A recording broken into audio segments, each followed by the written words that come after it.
Hello internet and welcome to my February favourites. I was really struggling with that one for a while. I'm going to go ahead and cheat and use this as day 4 of my 30-day challenge. Pull up a chair and watch my face. It's a challenge for 30 days. Watching your PC or Mac.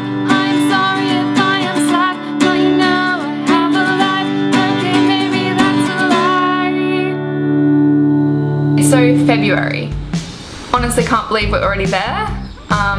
It's almost over, or it is over, and it's kind of sad but kind of exciting. Firstly, this top, absolute love it. Got it from Supre. I know it's known in Australia, not sure about other countries, but normally they do like alright stuff where it's like kind of more aimed at like young teenage girls, but I just saw this and I loved it, and this kind of green I love with red. Next up is Kate Moss lipstick. Oh my god, where have you been all my life? What I'm wearing is Alarm Red 170, Kate Moss, love it.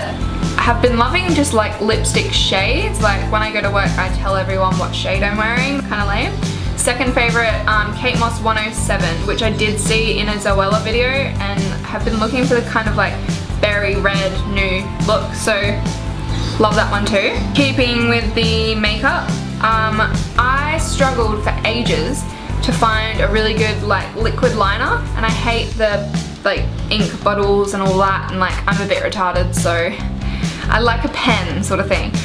And I had this pen, I feel like it was Rimmel or something, and it was good, but it only lasted me like a week, and then it would like run out of ink or it would get really crap to use, so I was really disappointed in that.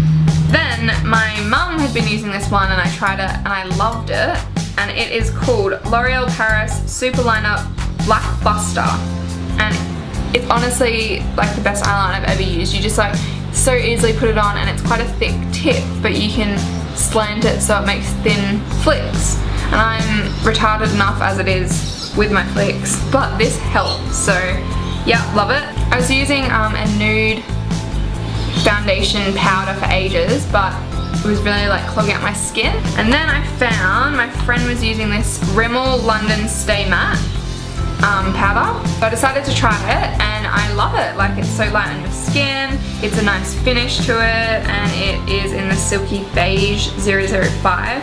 I like it a lot better than any other powder foundations I've had. She said that hers runs out quite fast, but I've had mine for about a month and it's still going strong. You can only just start to see like the bottom of the thing. So yeah, love that.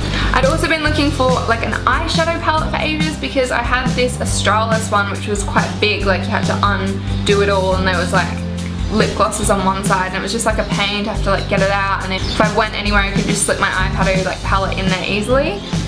So I was kind of looking for one that had like beiges and golds and browns, and I just saw this one that Rimmel do, which is quite cute, and honestly, yeah, great, like it has all the colours I want. The only thing I'd say is it's a bit like crumbly, and I don't know how people keep their eyeshadows so neat, but yeah, the colours are perfect for what I want, and it's really handy for carrying around and easily just popping on, so love it. So for ages I had this moisturizer that wasn't really like helping my skin, like I felt like it was a bit like chemically, and I don't know, so I was trying to look for like a good moisturizer without wanting to spend too much money, and I was still having like breakouts.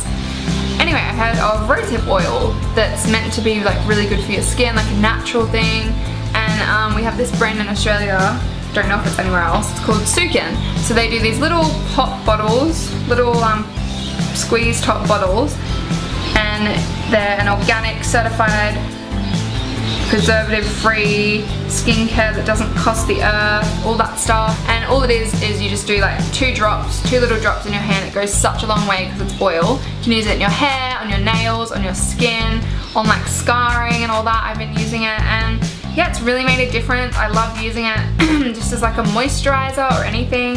One of them that I bought, the bottles, came with this little sachet of this thing called Rosehip Hydrating Day Cream, and a little sachet lasted me legit like a month, and it was ridiculous like how far a tiny bit went, and this was like an actual moisturizer. So I got that as well because it was on special. So it's basically an intensive moisturizer combined with rosehip oil and pomegranate to help combat dry skin, prevent signs of premature aging. So that one you basically just put the tiniest little bit on after your rosehip oil is apparently the best way. But sometimes if I just don't feel like being like oily, then I'll just put a tiny bit of this on, and like this still has the rosehip stuff in it, but obviously isn't as strong as the actual oil. So both of them together have been awesome, and it feels just so good on your skin. Like I love just cleansing my face and then putting this on, and you just feel like your skin's like breathing and like soaking up all the vitamins, and it's fab.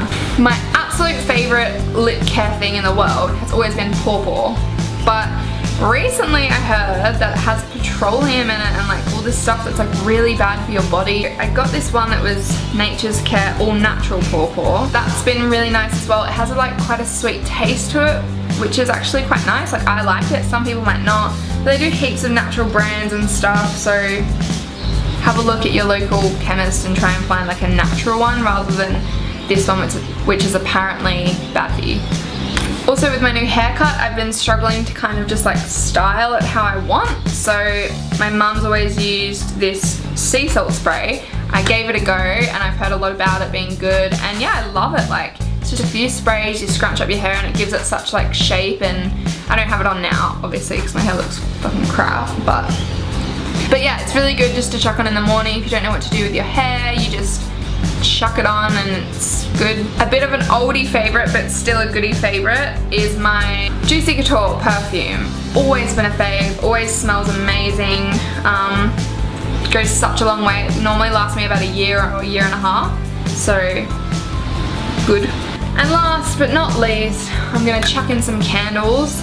I've got this candle, again I can't remember if I've mentioned it in previous videos, but for Valentine's Day we had all these candles that were love scented.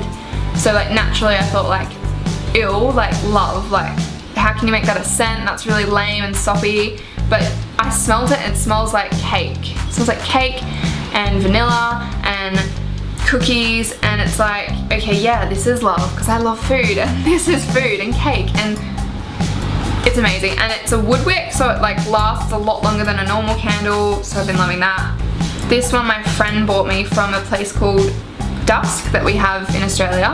Again, they make candles, and it's stress relief lavender, and it's literally like, I love lavender. Whenever I feel like stressed or anxious or anything, lavender really helps. So this candle specifically is like aromatherapy stress relief lavender, and it's just been like so good to just burn and just sit there and like I burn it while I'm in the bath, and that's even better. So T.Y. Ayla, love ya.